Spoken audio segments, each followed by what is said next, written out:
All right, I want to talk about a misconception or a false belief that people have, and that is that I have to have a low bid to be awarded the project.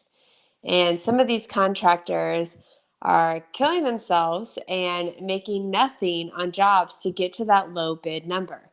So we want to make sure that you are finding your value, sharing your value, and knowing what you're worth so that you're not losing money on these projects just to become the low bid. So there's definitely a difference between the commercial side and the residential side. And you do tend to see sometimes in the commercial side that they are taking only the low bidder. Normally, when that is happening, there's still some prerequisites, pre-qualifications that are taking place to even get in that circle of being able to give a bid for the project. So that comes down to relationships, your bonding capacity, your reputation in the industry, potentially financials. So there are some prerequisites that have to take place before you can even get into that position to have a, a chance at bidding this project that they're taking the low bid for.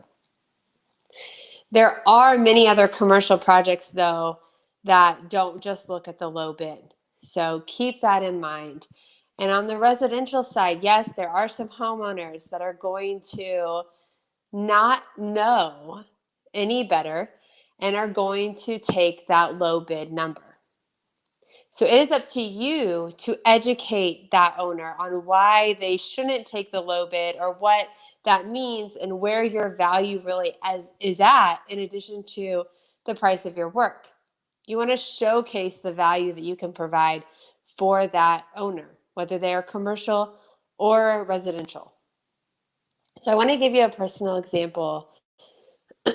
For us, we decided to purchase an older home instead of doing a new build, and we were going to renovate the entire house. And so we brought in 3 different contractors to give us an estimate on the project. And they came in at all different scopes, all different details in the estimate, all different pricing. And the pricing wasn't off by just like $1,000. I mean, it was big differences in pricing between these 3 contractors. And so I want to tell you some things that we looked at. And my husband and I both have done a lot in the construction industry, work in the construction industry, have also done some additional remodel projects. So we had a good idea of what we were looking for. But that's where your job comes in, is to educate the owner for those that don't have that experience or knowledge. So some of the things that we looked at in that process was when we were walking through the home, the contractor that could share some ideas. And it could be ideas of how to do something that made more sense, that was made our lives easier by putting something in the home. Could be something, oh, well, depending on how important this is to you, we could do this instead and it would save you X amount of money. Just different design ideas that maybe would interest us, or something we could find value in, and not just like, oh, let's do this to try to get more money out of us. But it was because they really cared, and we could tell that, we could feel it in that process of that walkthrough. So idea sharing. The detail in the estimate was very helpful to me.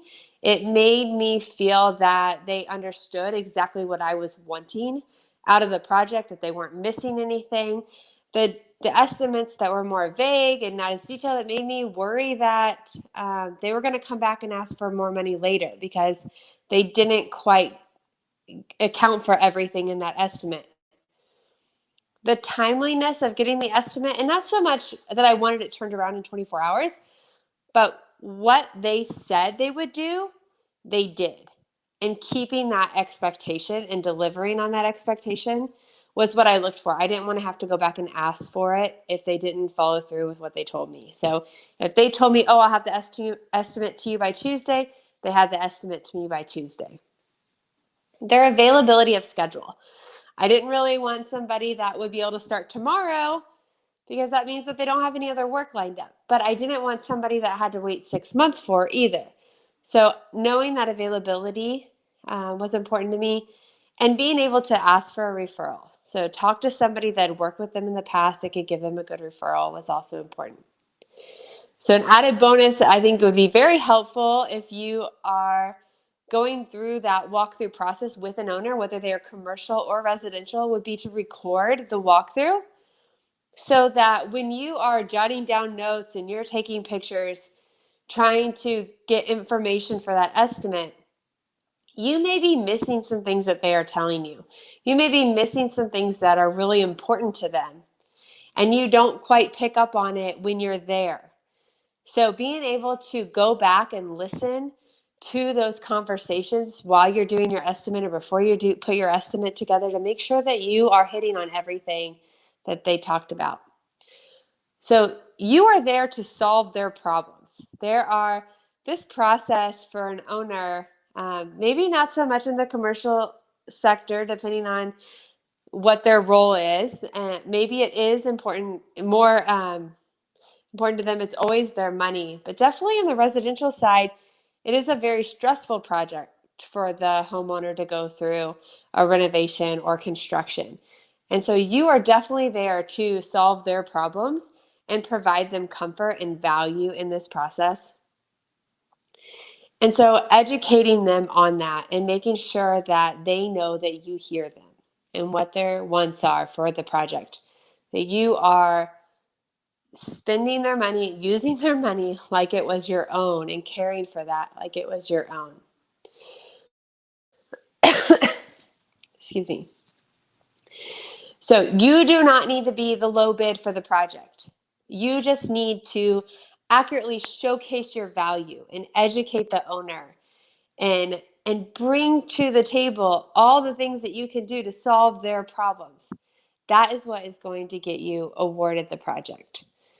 So your daily in LA today is go back and review some of the estimates that you might have lost and why you think you might have lost them, or better yet, if you were able to ask the owner what caused you to lose that project. Go back to the ones that you have won, but maybe you didn't actually make a profit on them.